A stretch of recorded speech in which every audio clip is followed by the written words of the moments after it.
this is, that negative thought you've been having, and I just can't let you try and change yourself without a fight. So, go ahead and just turn this show off, okay? And, yeah, everything's still fine. This is Blindsight with your host, Bill Lundgren, an AINC original podcast. You serious? We're not holding back truth. We're here to help you heal and become the best you possible. Here's the chair. Here's the pillow. Here's Bill. What's good, everybody? Jonathan Price here with the Audio Information Network of Colorado, the podcast producer here.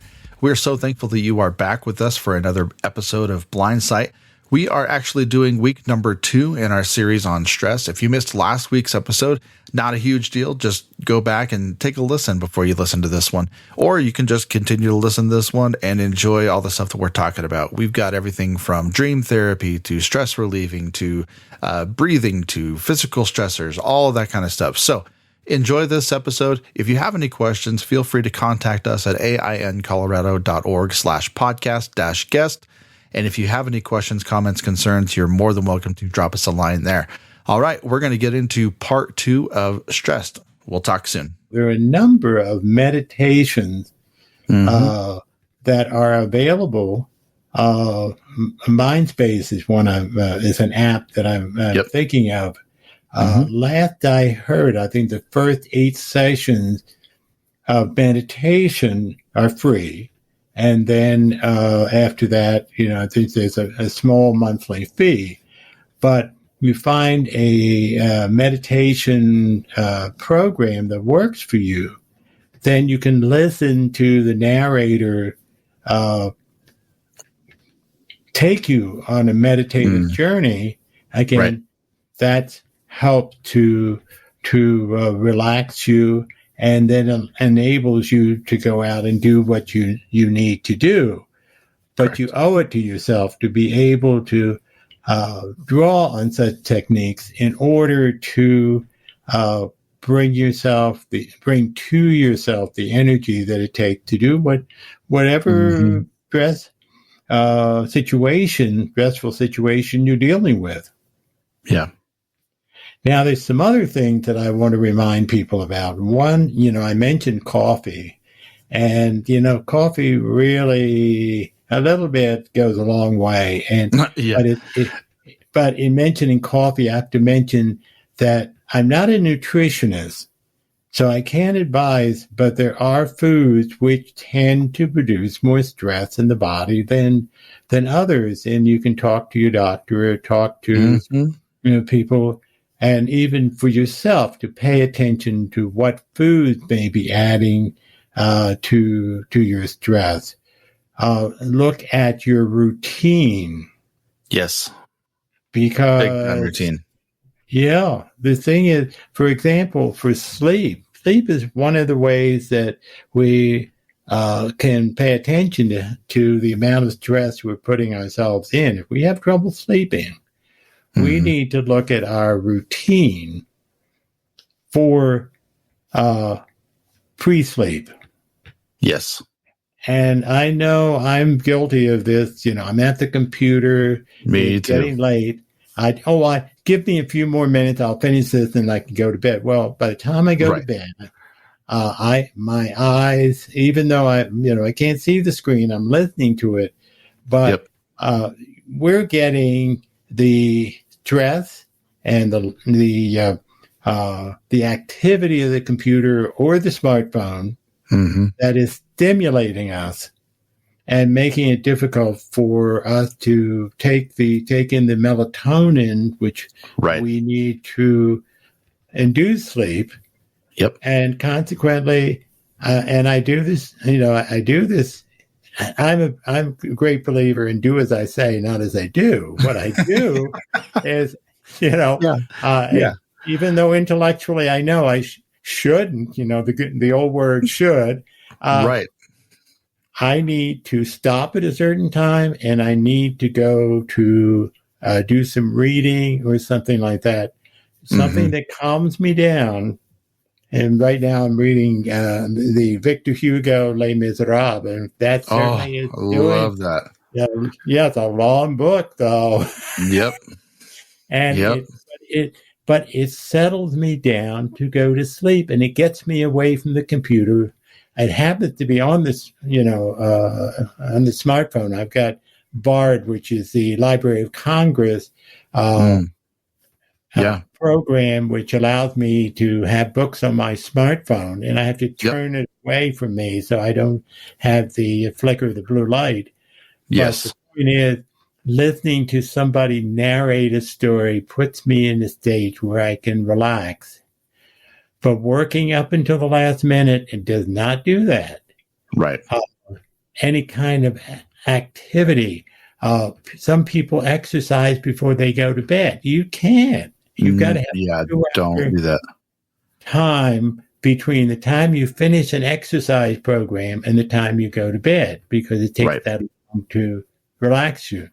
But exercise is another very important way of reducing stress. The problem is that people say, I don't have time to do a workout, and they haven't imagined an hour workout and, all this kind of stuff. Right. But you don't even need that. You can do stretching exercises. Yes. For a few minutes just to get yourself again in the state of relaxation. And that's really the key, paying attention to where are you at a particular time when you're planning to sleep. If you're worried about something, that's not going to work. If you can enable, and when I was talking about the meditation, people say, but I can't do that because I can't keep my mind focused. Well, what I recommend, and a lot of people recommend, is you just look at those thoughts will come in, but if you can imagine them as clouds that just floating through, you notice a cloud, but you don't concentrate on it. And just say, let it float through, and say to yourself, I will deal with that later. I will deal with it later. But just keep, again, that commitment to meditating, to feeling relaxed, feeling like you're able to handle whatever situation that you need to handle later, but you need right now that sleep. Yeah. And just allow yourself to drift off, and I will tell you also, don't overlook those of you who have dogs. Oh man, yes. We have research that shows that petting a dog or a cat reduces your blood pressure. Absolutely. Yep. And just give your pet some attention, and also in terms of focusing on your pet is a way of getting you, as you were saying, with the numbers and so forth. You focus on your pet, then that gets you out of the bind of worrying about whatever it is. Yeah. I'm glad you brought up the tactile nature of that, because one thing to realize, your hands, when you're using or doing something with your hands, that is a great way for your brain to process something in the subconscious rather than the conscious. Sometimes it can work in the conscious realm, but when you're doing things like petting your pets or playing the piano, driving, doing the dishes, doing the laundry, even though those activities like laundry and dishes may be a little stressful, the physical activity of taking something and folding it and putting it away, or taking a plate out of the sink, putting it into the dishwasher, because that is a more is not as automatic, I guess, as thinking about the stresses of your day. You can allow your brain to subliminally process your stress so that the physical act is a way for your body to release some of that. So I love playing the piano. I absolutely love playing the piano. Chopin, when I'm stressed, Chopin's Etude number 40 is probably my most favorite piece to play on the planet when I'm stressed. It's so simple. It's beautiful. It has a beautiful melody. It's somber. It's quiet. So go check that piece out. If you need something that's helpful in reducing stress musically, that's a great one. Body relaxation, the meditation, laughing. Laughing is the best way to alleviate stress. Go listen to comics.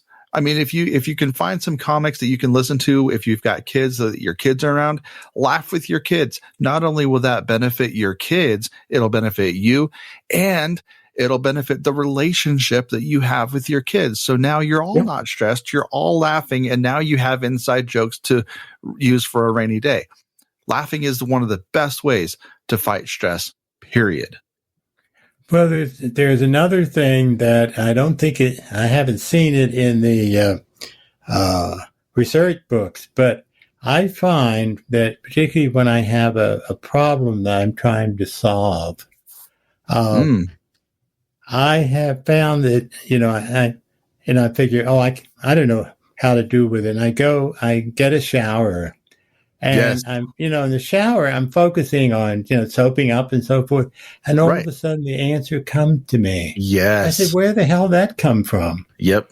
The heat. And it's exactly what I needed to find out. But it's like some things that we're looking for, you see out of the corner of your eye. And when you look at it, it disappears. But if you allow it, like in the shower, you say, oh, that's the answer. And then, and also the warmth and so forth, unless you're into cold showers, which I'm not. But, you kind of get that thought, and then, you can do whatever you need to do. But the focus really, what we're talking about is, on one hand, establishing what are you stressed about it, establishing where is the stress in your body, and just taking care of yourself, like a shower or petting a dog or putting the dishes away or whatever. And then your solution, your brain is constantly working. Yeah. And that's the thing you need to not worry about. Your brain is working. And so often when you wake up, the solution to a problem you went to bed with appears because your brain has been acting up. So you don't need to work so hard. Right. You don't need to push so hard. If you take care of yourself, then, the solutions come. And I think it's also, go ahead, finish your statement. Yeah, go ahead. Yeah. I was going to say it's also, I think it would be beneficial to also realize that if you don't deal with stress in a healthy way, you may end up with some really gnarly dreams and some nightmares, because what you don't process during the day, your dreams are going to try to process for your body, and your brain is going to try to process in the middle of the night. And you're going to end up having a really rough night's sleep. You're not going to wake up refreshed. And then it's going to cause this cycle. So it's so important for you to get those relaxation techniques, whatever it is, be it physical activity, reading, playing something, doing something, laughing. Get that stress out of your body as quickly as you possibly can so that you can rest and be refreshed for the next day. Well, let me put it another way. One of the things that I've given clients to do is, as they're preparing to go to bed, to think of 3 things that they're grateful for. Oh, I love that. And I love that. 3 things that you did right that day. Because, we go to bed. Yes, good call. And think about all the things we should have done better. And I say we don't give enough time to say, you could do 3, you could do more than 3, but 3 things you did right, and congratulate yourself and say, oh, I did that right. And that's a balance to all the negative thinking that may occur when you're trying to go to bed. And I love that. Yeah. And then that is, as you say, the journaling is another way of doing that. But basically, it's to recognize things that have helped you today and things that you've done to help others, whatever it is, so that you can say, this has been a good day, and get in a way to balance the negativity that you've had to face in a particular day. Right. You might also, in dreams, sometimes dreams can be very nightmarish kind of thing. But one of the things that's helpful sometimes, if you remember a dream, is to say, what is the dream trying to tell me? Because sometimes our body, our mind will work in symbolic ways. And if we think about a dream, we may find, now I know what I'm stressed about. Now I know what I need to address. Because I've kind of made some connections with that dream, that your brain is doing that work on its own without our assistance to come up with an answer. Yeah, absolutely. And it's important to remember that even though you have these dreams, the correlation between what you physically see during the day and what you emotionally and spiritually process during the day are often not one and the same. For instance, if you're dreaming about, you probably don't really need to worry about the dream where you're on a cruise ship and bears are juggling jelly beans trying to steal your cinnamon roll. You may not have to worry about that one. But if you're dreaming about specific people, you're dreaming about situations that you may not find yourself in, it's important to try to maybe figure that out. But we can talk about dream theory and all that kind of stuff in a full other episode, because I've got notes galore on that stuff, and heavens help us. I do too. And it's fascinating. Oh my goodness. It's fascinating stuff. It is. The thing that we're trying to get across to people is that there are simple ways to help manage. I think the frustration of being blind is stressful in and of itself. Yeah. In that we have to find different ways of doing things. And and sometimes that's not easy. And we have to also help explain to other people about our world. And they, sometimes they just don't understand. We have people who do things to us that that violate our boundaries, or they make assumptions that we can't do, and so forth.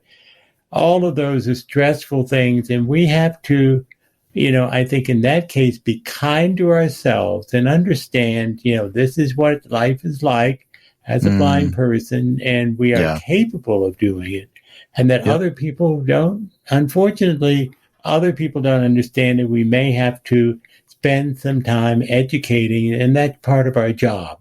It's part of our job, and we can accept that. And so in that way, we then be able to, just understand, I've got certain, other people have other stresses. I have this stress, and I can deal with it. It just takes a little work on our part. Yeah. Yep. I love it. Any last thoughts that you have, Jonathan? Oh, goodness. I've got enough thoughts for about 12 more shows, but I think the biggest thing is going to be, like you said, identifying that stress.